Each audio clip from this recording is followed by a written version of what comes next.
Senhor, Senhor, que entra no céu, mas aquele que realiza a vontade do Pai, aquele que obedece os seus mandamentos, é este o que se salva. E justamente, entendeu? E é justamente isto, o Espírito Santo é aquele que vem a nós para nos ajudar a compreender a vontade do Pai, nos ajudar a compreender a necessidade de se guiar pelos mandamentos de Deus.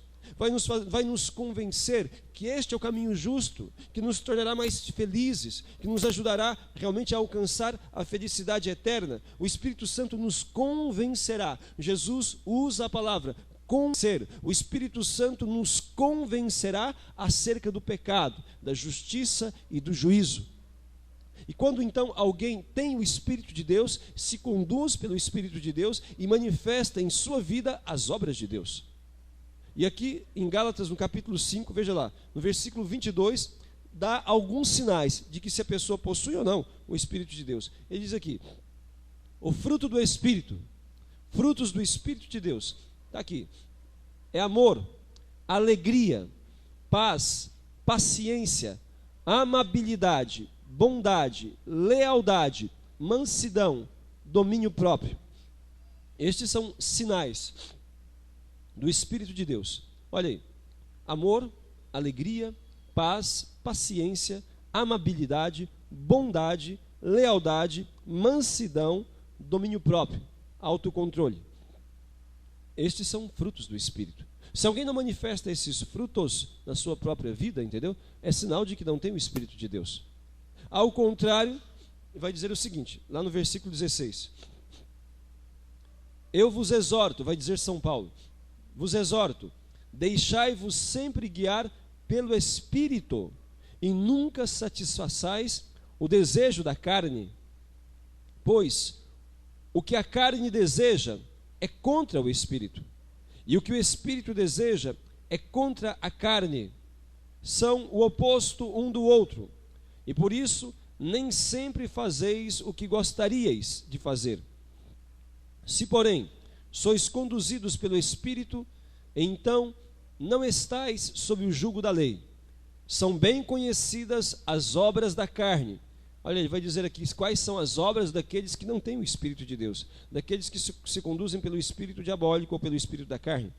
Quais são as obras da carne? São estas aqui: imoralidade sexual, impureza, devassidão, idolatria, feitiçaria, inimizades, contenda, ciúmes, iras, intrigas, discórdias, facções, invejas, bebedeiras, orgias e outras coisas semelhantes. Eu vos previno, como aliás já vos preveni. Os que praticam tais coisas não entrarão no reino de Deus. Meus caríssimos, nós necessitamos do Espírito de Deus para nos guiarmos na verdade.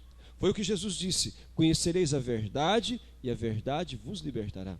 Conhecereis a verdade e esta verdade vos salvará. E a verdade é Cristo. O Espírito Santo nos revelará, nos fará compreender cada vez melhor quem é Deus, qual é o lugar que Ele deve ocupar em nossa vida. Porque parece algo muito simples, mas não é. Aliás, é simples, não é fácil de ser compreendido. Porque que Deus deva ser amado sobre todas as coisas, todos nós sabemos, não sabemos? Quem é que não sabe? Entretanto, efetivamente, quem que na prática faz isso são muito poucos, pouquíssimos.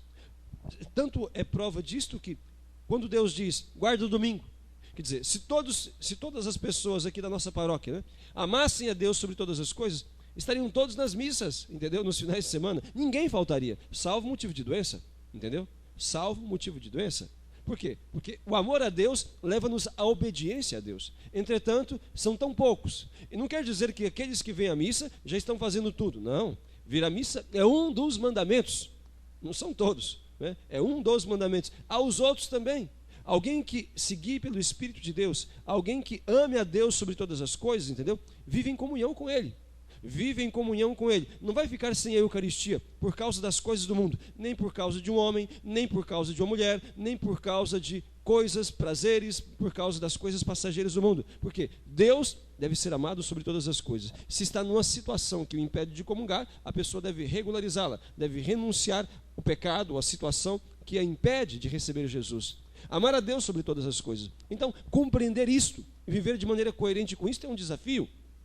É o mandamento primeiro, o mais importante e também o mais simples, mas ao mesmo tempo o mais difícil, porque na verdade ele engloba todos os outros. Vida em comunhão com Deus. E é o Espírito Santo de Deus, o Espírito Santo de Deus que nos fará compreender, que nos fará desejar esta vida de unidade com Cristo, de forma a perseverar. É necessário, irmãos, portanto, invocar o Espírito Santo.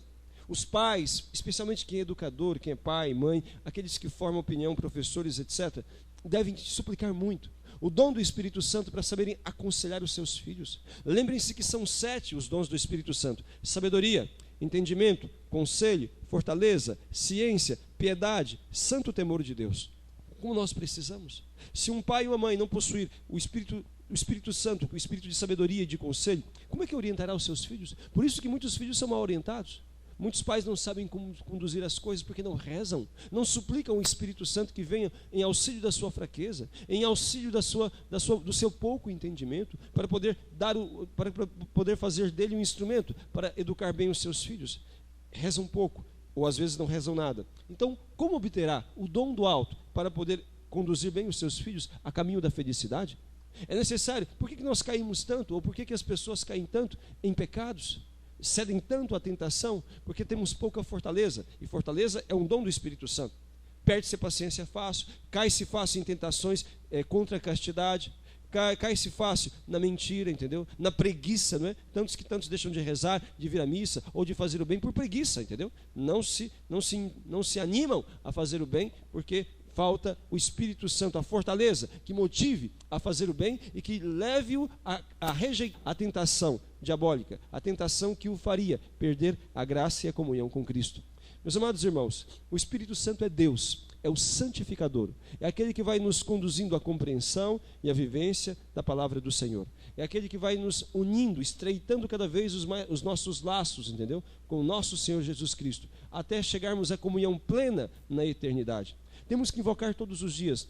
Olha, nas decisões que temos que tomar, nas provações pelas quais nós passamos, nas tentações que nós sofremos, nas coisas, no bem que nós devemos fazer, nos trabalhos que devemos realizar, para que nós nos façamos bem da maneira mais perfeita possível. Invocar o Espírito Santo. Quando tem uma tentação, chame: vinde Espírito Santo, em auxílio de minha fraqueza, ajuda-me a vencer essa tentação. Quando tem uma decisão a ser tomada, vinde Espírito Santo, ilumina a minha mente, ajuda-me a escolher aquilo que é o mais certo, aquilo que é o correto, aquilo que é a tua vontade. Quando tem então um conselho, orientação a dar, peça a iluminação do Espírito Santo. Vinde Espírito Santo, enchei o meu coração com o vosso dom, com a vossa luz. Dai-me o dom do conselho, dai-me o dom da sabedoria, a fim de que eu possa então orientar bem esta pessoa ou esta outra. E assim por diante. Em todas as nossas necessidades, devemos invocar o Espírito Santo, que habita em nós, a fim de que ele nos conduza. E se nós perdemos a graça e a luz do Espírito Santo, o que devemos fazer?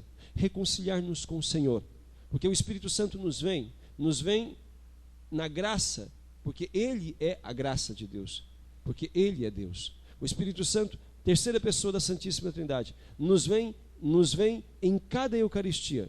A sua presença é renovada em nós, é fortalecida em nós, em cada comunhão que nós fazemos. Lembra-se daquela música de Dom Navarro, aquele bispo de Niterói, já falecido, não é?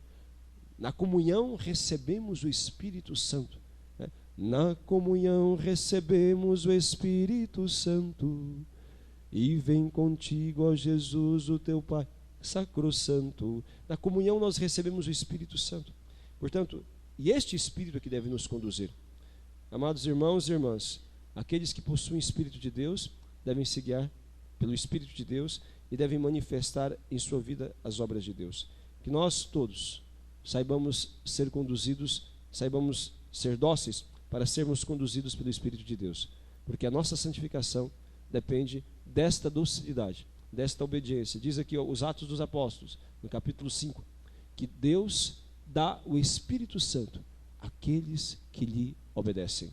Que nós sejamos dóceis e Deus nos derramará em nós o seu Espírito, em nossa família o seu Espírito, em nossa comunidade o seu Espírito.